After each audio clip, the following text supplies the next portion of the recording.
పిల్లలు పుట్టినదాకా కూడా వస్తలేవు. తులం బంగారం దేవుడేరకు కానీ కళ్యాణ లక్ష్మి చెక్కులు కూడా రానటువంటి పరిస్థితి ఏర్పడ్డది.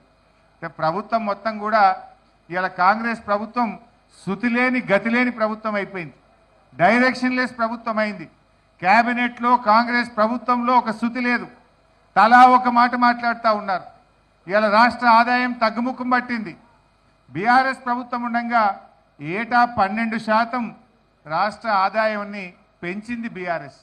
సంపద పెంచింది, పేదలకు పంచింది. కానీ కాంగ్రెస్ వచ్చిన తర్వాత ప్రభుత్వ ఆదాయం మైనస్లోకి పోయింది.